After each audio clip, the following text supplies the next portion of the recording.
I was f***ed up. I hit rock bottom.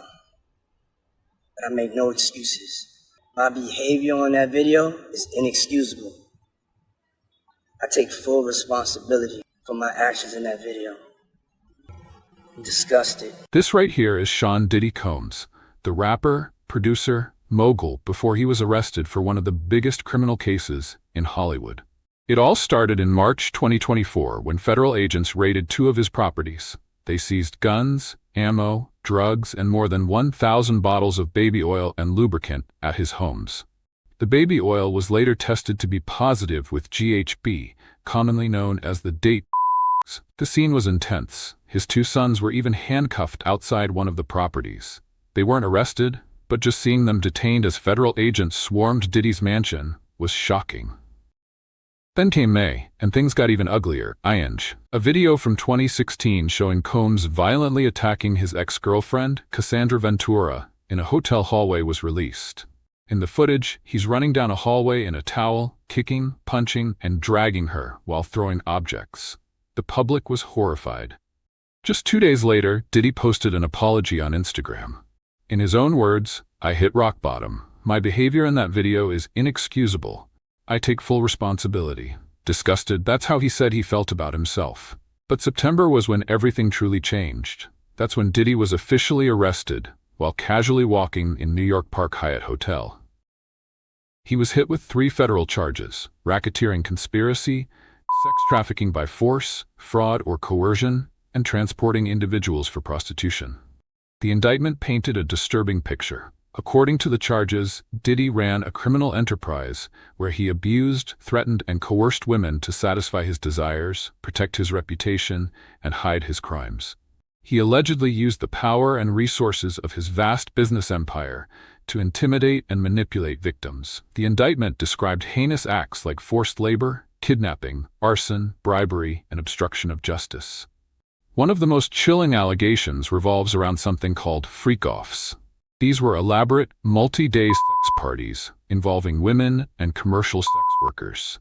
Diddy would arrange and direct these events, often recording them for his own purposes. He used his employees and resources to transport victims across state and international lines for these events. The indictment alleges that during these parties, Combs and his associates drugged the victims to keep them compliant, sometimes without their knowledge. Afterward, IV fluids were administered to help them recover from the physical and drug-related toll. Hearing about this was shocking, but it wasn't the first mention of freak-offs. Cassandra Ventura had previously mentioned them in her lawsuit against him. However, having the federal government outline these allegations in such detail makes it even more damning. And yet, there's still so much we don't know. What exactly is in the videos and digital evidence they seized? Who else was involved in this so-called Combs enterprise? The indictment makes it clear Shawn Diddy Combs didn't act alone. He had help. So the big question now is, who's cooperating, and what will they reveal when the trial begins? Let's dive into some specifics. First, for those who don't know, the super background of Shawn Diddy Combs. Before diving in, don't forget to subscribe and click the notification bell to stay updated. Now let's get started. Shawn Diddy Combs, also known by various monikers like Puff Daddy, P. Diddy, and Brother Love, is a cultural icon whose influence spans music, fashion, entertainment, and business. His real name is Shawn John Combs, born on November 4, 1969, in Harlem, New York City, and grew up in Mount Vernon. Diddy's early years were marked by challenges. His father, Melvin Combs, was tragically murdered when he was just 2 years old, leaving his mother, Janice, to raise him. Despite this, Diddy displayed an early drive to succeed. He attended the prestigious Mount St. Michael Academy, where he excelled in sports, particularly football. Diddy's entrepreneurial spirit became evident during his youth. Known for his charisma and determination, he often found ways to hustle and make money, foreshadowing the mogul he would later become. After graduating from high school in 1987, he enrolled at Howard University, majoring in business administration. While he didn't complete his degree, his time at Howard was transformative. He interned at Uptown Records, immersing himself in the music industry and laying the groundwork for his future. In the early 1990s, Diddy made a name for himself as a producer and talent scout at Uptown Records, where he worked with artists like Mary J. Blige and Jodeci. However, after parting ways with Uptown, he took a bold step, founding Bad Boy Entertainment in 1993. This decision marked the beginning of a new era in hip-hop. Bad Boy Records quickly became a powerhouse in the music industry. Diddy's ability to spot talent was unmatched. He signed and mentored iconic artists such as the Notorious B.I.G., Faith Evans, 112, and Mace. Under his leadership, Bad Boy delivered a string of hits that defined the 1990s, blending rap, R&B, and pop into a sound that dominated the charts. Diddy's work extended beyond producing and managing artists. He stepped into the spotlight as a performer, releasing his debut album No Way Out in 1997. The album, which included hits like I'll Be Missing You and Can't Nobody Hold Me Down, won the Grammy for Best Rap Album, showcasing his versatility as a rapper, producer, and entrepreneur. Diddy's ambition went far beyond music. In 1998, he launched Shawn, a luxury fashion line that brought urban streetwear to mainstream fashion. Shawn became a cultural phenomenon, celebrated for its bold designs and connection to hip-hop culture.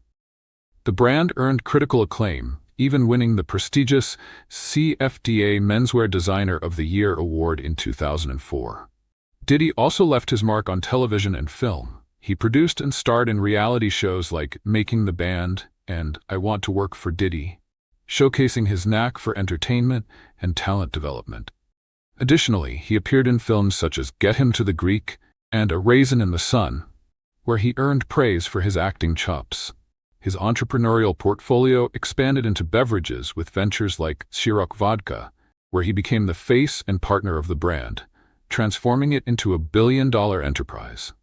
Diddy also co-owned the premium water brand Aqua Hydrate and launched Revolt, a music-oriented digital cable television network. Diddy has also been a force for good, using his wealth and influence to give back. He has supported numerous charitable causes, including education and social justice initiatives. He founded the Capital Preparatory Harlem Charter School, providing underserved communities with access to quality education. Diddy's career is marked by numerous accolades. He has won 3 Grammy Awards, including Best Rap Performance by a Duo or Group for I'll Be Missing You. His contributions to the entertainment industry earned him the BET Lifetime Achievement Award in 2020. In 2008, Forbes named him the richest man in hip-hop, a title he has held or vied for multiple times. As of recent estimates, his net worth exceeds $1 billion, thanks to his diversified business empire. Despite his success, Diddy's journey hasn't been without controversy. His career has been punctuated by legal battles, including lawsuits and allegations that have tested his resilience. He faced criticism over the East Coast-West Coast hip-hop rivalry in the 1990s, which culminated in the tragic deaths of the Notorious B.I.G. and Tupac Shakur. More recently, allegations of misconduct have emerged, bringing legal and reputational challenges. And that's what we're going to discover next. The sex trafficking charge against Shawn Diddy Combs is tied to what's referred to as Victim 1, believed to be Cassandra Ventura.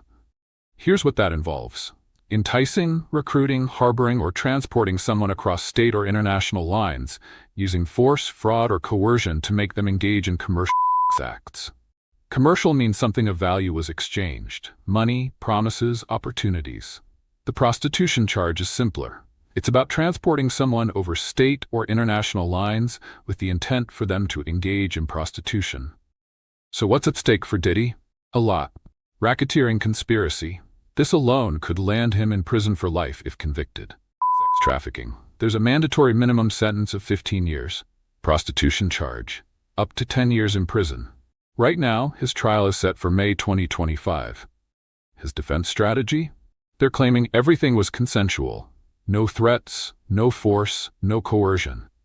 They'll likely argue there was no criminal enterprise, no conspiracy, and that the alleged victims are motivated by pending lawsuits, hoping for a payday. Legally, this could give them room to challenge the racketeering and sex trafficking charges. But here's where it gets tricky for Diddy. The prostitution charge. That one might be harder to fight. If prosecutors can prove he transported sex workers across state lines, and there's evidence, like financial records or travel documents, it's a more straightforward case to make. So where do things stand now? The next court hearing is set for March 2025, and the prosecution says they'll finish handing over evidence to the defense by the end of this month. However, there's a possibility of a superseding indictment, meaning the charges could be amended or expanded. Prosecutors hinted this might not require much new evidence or delay the trial date, but we'll have to wait and see what they bring forward. Here's why this is a critical moment in the case against Shawn Diddy Combs. Reports suggest that a grand jury has been impaneled to review additional evidence. One alleged witness, Courtney Burgess, has claimed he saw a series of sex tapes featuring Diddy, celebrities, and even minors. If allegations involving minors are added to this indictment, everything changes. The stakes rise dramatically, and the trial date could be delayed. But for now, we wait. In the meantime, prosecutors just scored a major win in the ongoing criminal case. Diddy's defense team tried to suppress the 2016 videotape, the one showing him allegedly beating Cassandra Ventura in a hotel hallway.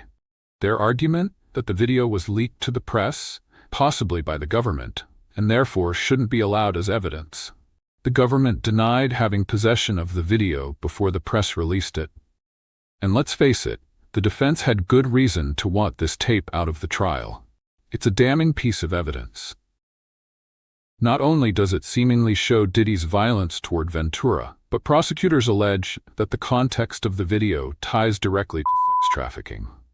They claim the incident occurred as Ventura was trying to escape a hotel room where a sex worker was present, with Diddy chasing her down in nothing but a towel. Despite the defense's push, Judge Arun Subramanian wasn't convinced. In his recent ruling, the judge stated that Diddy's legal team failed to prove the government leaked the video. The arguments against the Department of Homeland Security, whose agents conducted the raids on Diddy's properties, were deemed unconvincing.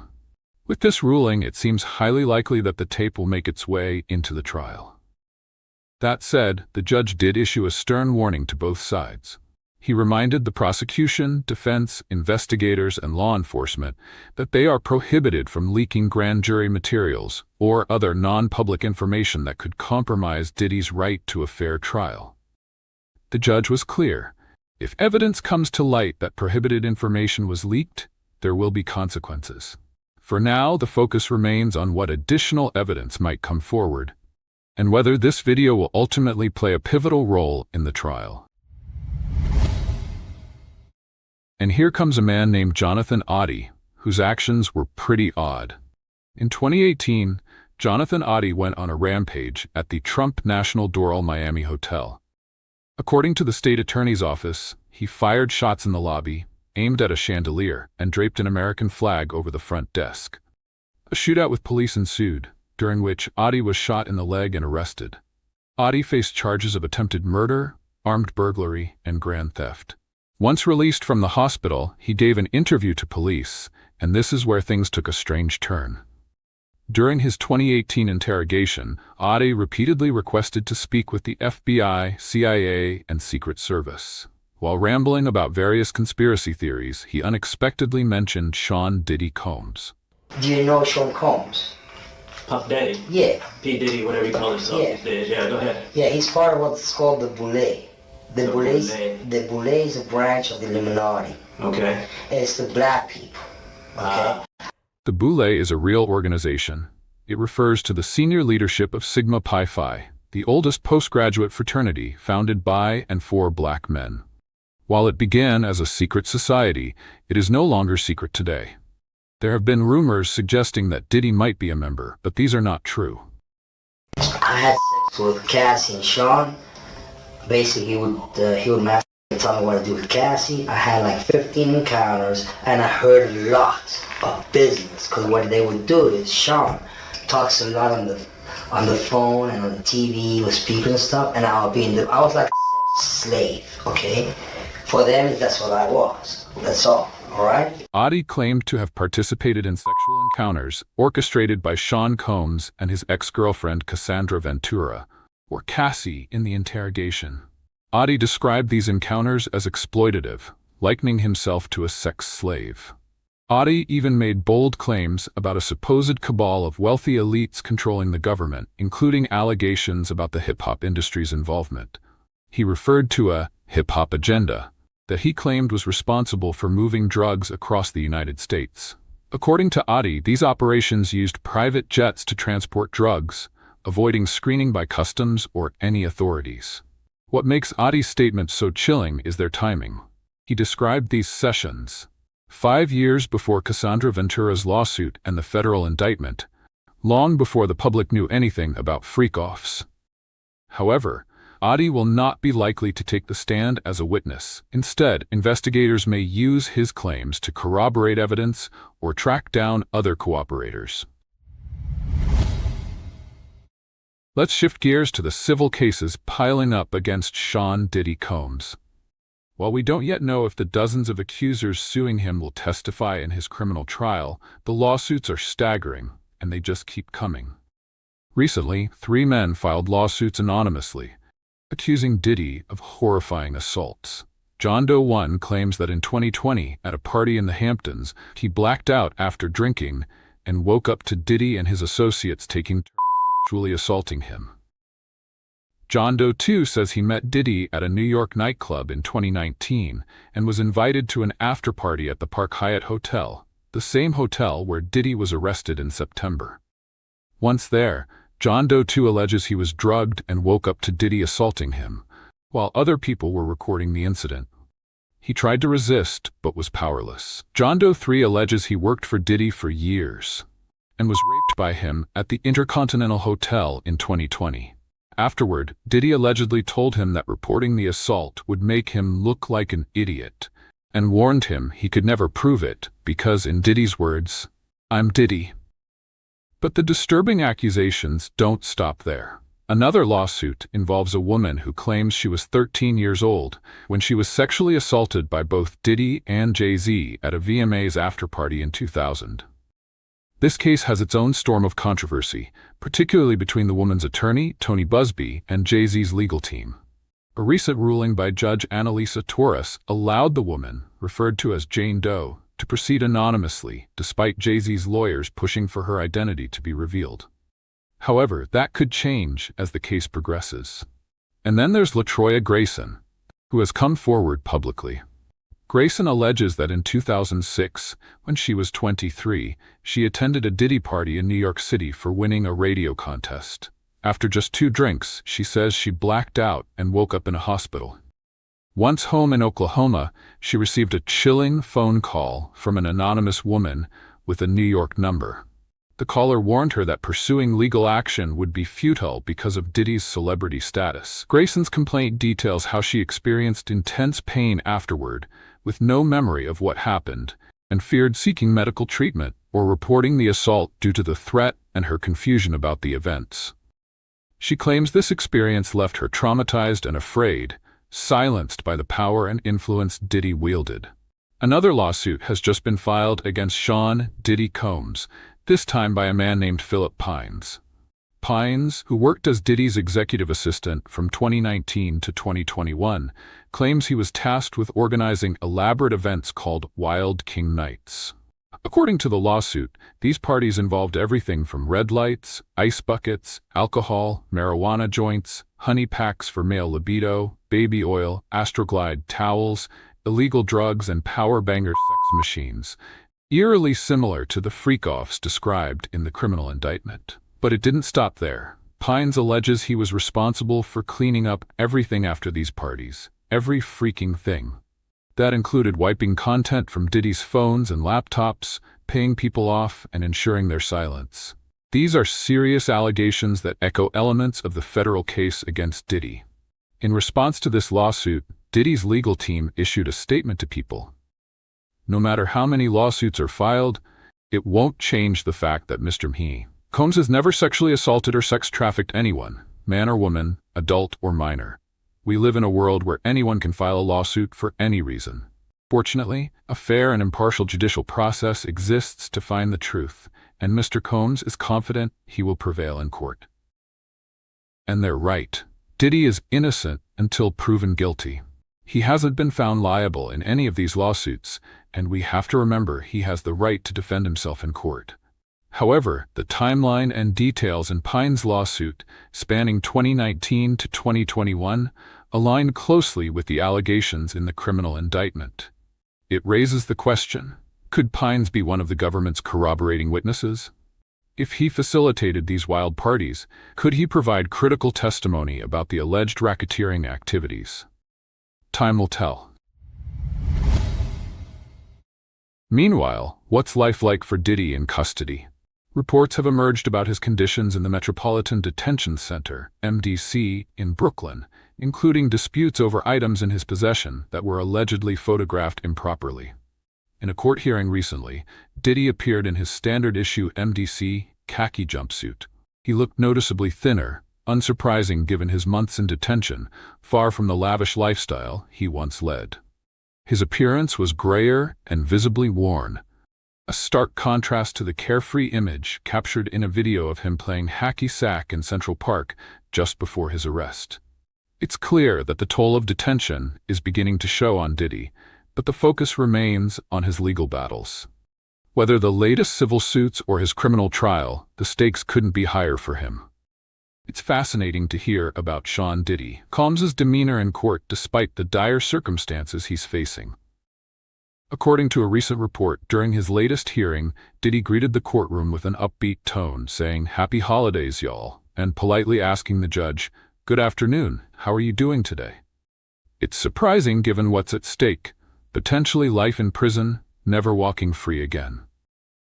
One of the biggest updates in his case over the past few months was the issue of bail, which multiple judges have now denied. The latest decision came from Judge Subramanian, who sided with the prosecution.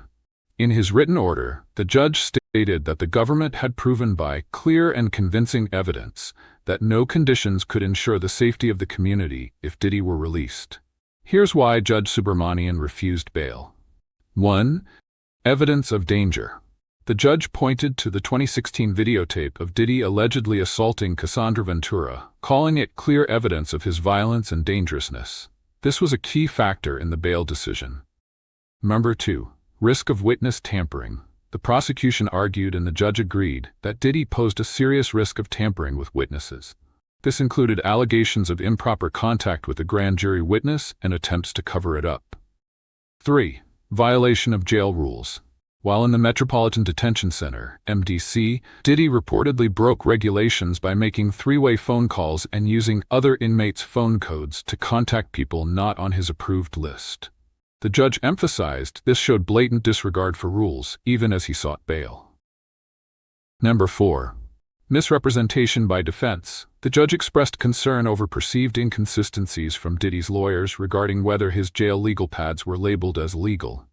This issue arose in a separate inquiry over whether Diddy's rights were violated when photos of those pads were taken. The back and forth made the court question the reliability of Diddy's legal team. 5. Doubts about bail conditions. Even with the proposed $50 million bail package that included private security and house arrest in New York, the judge wasn't convinced. Subramanian questioned whether a security team employed by Diddy could be trusted to enforce the terms of his release. Finally, Judge Subramanian compared Diddy's situation to that of Mike Jeffries, the former Abercrombie & Fitch CEO, who was also recently charged with federal sex trafficking. The key difference? Jeffries is 80 years old, has no RICO or racketeering allegations, and the accusations against him stem from a decade ago. For Diddy, the combination of serious allegations, recent behavior, and risks to the community made bail impossible. Perhaps recognizing the inevitable, Diddy has now abandoned his fight for bail. After initially appealing the denial to the Second Circuit Court of Appeals, his legal team recently moved to voluntarily dismiss that appeal. The decision likely reflects a pragmatic shift, acknowledging that bail isn't achievable, and instead focusing on building a defense for the upcoming trial. With the trial date looming and a mountain of evidence to review, Diddy's team appears to have decided to prioritize their legal strategy over a futile fight for pre-trial release. The stakes couldn't be higher for Diddy, and with bail now off the table, all eyes are on the courtroom battles to come. There are still a lot of unanswered questions in the legal saga surrounding Shawn "Diddy" Combs. Most pressing is the evidence the government claims to have. Prosecutors say they are in possession of videos showing Diddy allegedly engaging in violence, abuse, or illegal conduct. However, the full scope of this evidence likely won't be revealed until closer to the trial. For now, we can only speculate. We also don't yet know the full list of witnesses or alleged victims. The indictment references Victim 1, believed to be Cassandra Ventura, especially since the description of Victim 1 mirrors allegations from Ventura's lawsuit filed last year. Victim 1 is central to the sex trafficking charge, and Ventura's connection to this case is something we'll likely hear more about as the trial approaches. One important development to watch for is whether Judge Subramanian approves Diddy's defense request for a bill of particulars. This legal tool allows a defendant to demand more specific details about the charges they face to prepare their defense and avoid surprises at trial. Diddy's legal team has already argued that some charges, particularly the racketeering allegations, are too vague. For instance, the prosecution has mentioned multiple acts of arson and kidnapping, but Diddy's lawyer, Mark Agnifilo, wants clarity. What exactly are these alleged events? One theory ties these charges to an allegation that Diddy blew up rapper Kid Cudi's car after learning Cudi was allegedly romantically involved with Cassandra Ventura. Whether or not this specific act of arson is included in the charges remains unclear, but it's another moving part in this complex case. We also don't yet know if the court will grant the defense's request for the names of the alleged victims. This would give Diddy's team more information to prepare for trial, but it's uncertain whether the judge will allow it. These decisions could significantly impact how both sides approach the case.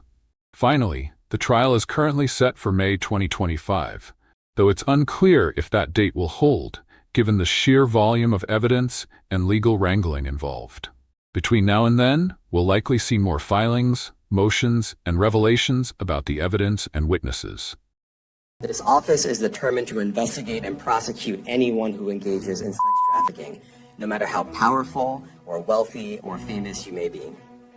No one should doubt our commitment on that. For now, all eyes remain on the Diddy case, and we'll continue to follow every twist and turn in this unfolding legal drama. Please share your thoughts and conspiracy theories in the comments. If there's a case you're interested in, let us know. And if you enjoyed this video, don't forget to like, share, and subscribe. Stay safe, and we'll see you next time.